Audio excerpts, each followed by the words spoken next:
उत्तर प्रदेश के प्रतापगढ़ जिले के कुंडा तहसील के ग्राम सभा लरू में ज्ञान की ज्योति जलाने वाली क्रांति ज्योति माता सावित्रीबाई फुले की जन्म जयंती बड़े ही हर्षोल्लास के साथ मनाया गया और समाज में उनके द्वारा किए गए कार्यों को भी लोगों को बताया गया कि कैसे कैसे उन्होंने समाज की महिलाओं को शिक्षित किया, जिसमें समाज के सभी सम्मानित सदस्य उपस्थित रहे, जिसमें इंडियन गैस एजेंसी मालिक चंद्रदेव प्रसाद, आलोक जाटव, अंकित जाटव, मोहित जाटव, आकाश अंबेडकर, सनोज निर्मल, अमन निर्मल, साहिल काजोल, सौरभ जाटव, एडवोकेट श्यामलाल गौतम, आदर्श जाटव, भीम आर्मी ब्लॉक संयोजक संदीप कनौजिया, संरक्षक राज निर्मल, गाड़गे बहुजन विचार मंच, गाड़गे यूथ ब्रिगेड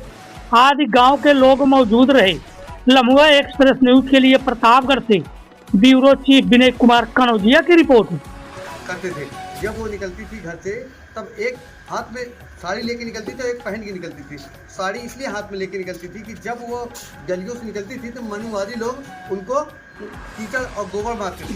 जब गोबर मारते थे तो जब वो निकलती थी तो उसको गोबर मारते थे, तो वो जाके जब स्कूल में पहुंचती थी तो वो साड़ी उतार के फिर जो हाथ में लिए रहती थी वो साड़ी पहनती थी, उससे बच्चों को प्रेरित करती थी, पढ़ाती थी। उन्होंने इतना पढ़ाया लोगों को, आज उन्होंने उनके नाम से आज 500 स्कूलें चल रहे हैं। अमरावती सतारा महाराष्ट्र में है, वहाँ पे आज उनके नाम से 500 स्कूलें चल रहे हैं। तो उनके माता सावित्रीबाई फुले, माता सावित्रीबाई के फुले का जब 1831 में हुआ था और उनकी 9 साल की उम्र थी, तब उनकी शादी ज्योतिबा राव फुले के साथ हो गई थी। मात्र 9 वर्ष की थी और तभी उनकी शादी हो गई थी। जब वो 13 वर्ष की हो गई थी तब उन्होंने जाके बच्चों को पढ़ाना चालू किया। गोविंदराव फुले ने उनको स्पेशल ट्रीटमेंट किया, मतलब पढ़ाया उनको, ताकि आप जब उनको पढ़ाएंगे तो इससे नारियों को अलग शिक्षा। उस समय उनको पढ़ाया गया जब नारियों को पढ़ाने का अधिकार नहीं था, उनको घर से निकलने का अधिकार नहीं था, स्त्री को स्त्री नहीं समझा जाता था, सती प्रथा लागू थी, विधवा को जो था पुनर्विवाह नहीं होने दिया जाता था, विधवा को घर में कैद किया जाता था। तब उसमें उन्होंने बहुत विरोध किया इसका। उन्होंने अलग से एक हॉस्टल खिलाया, जैसे कि नाबालिग बच्चियां जो होती हैं इनके साथ जैसे रेप होता है, तो जो बच्चे जन्म होते थे उसके लिए उनको बहुत सजा मिलती थी। तो उन्होंने इसके लिए एक अलग स्कूल खोला।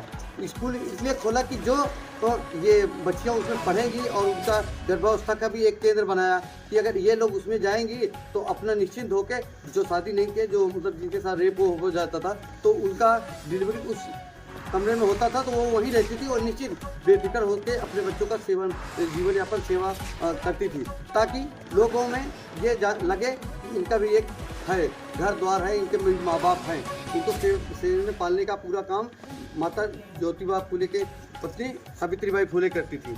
आज उसी के उपलक्ष्य में हम लोग उनको बुलाए हैं, क्योंकि वो हमारे लोगों को आजकल यही समझाया जाता है कि ज्ञान की देवी माता सरस्वती है।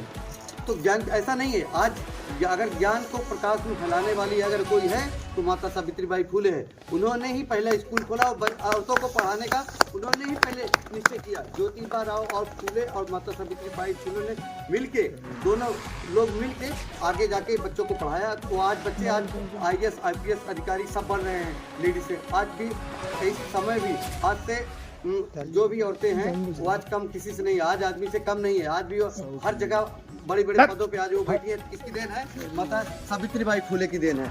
1848 में उन्होंने पहला जब स्कूल खोला था, आज से ठीक उसी के 100 साल बाद बाबा साहेब अम्बेडकर ने संविधान लिखा। अगर माता सावित्रीबाई फुले ने अगर पढ़ाई स्टार्ट नहीं किया होता, ज्योतिबा राव फुले ने जब पढ़ाई स्टार्ट नहीं किया होता पढ़ाने के लिए, तो आज बाबा साहेब जो आज संविधान लिखे गए वो भी कहीं संविधान नहीं लिख पाते, क्योंकि वो जब उन्होंने पढ़ने का अधिकार चालू किया तब जाके पढ़ने का अधिकार मिला। लेकिन बाबा साहेब जब पढ़े तो भी उतना दलितों को पढ़ने का अधिकार नहीं था, उनको कक्षा से बाहर रह के पढ़ना पड़ा। लेकिन आज उन्होंने देखो भारत का संविधान लिख डाला है। तो साथियों, इसीलिए हमने आप लोगों को एकत्रित किया है कि माता सावित्रीबाई फुले के बारे में आप लोग जानें और अपने बच्चों को, अपने भाइयों को, और जो भी हमारे समाज के बच्चे हैं, छोटे बड़े बुजुर्ग, उनको जानें कि माता सावित्रीबाई भी समाज के लिए अच्छा काम करके गई है और अपने समाज के लिए तो किए हैं, अदर समाज के भी लोगों के लिए अच्छा काम किया। सबको उन्होंने ये नहीं देखा कि हमारा ये छोटी जात के है, बड़ी जात के है, उन्होंने सर्व समान सबको शिक्षा दिया और आज इन्हीं के लिए इनको मैं नमन बंदन करता हूँ। जय भीम।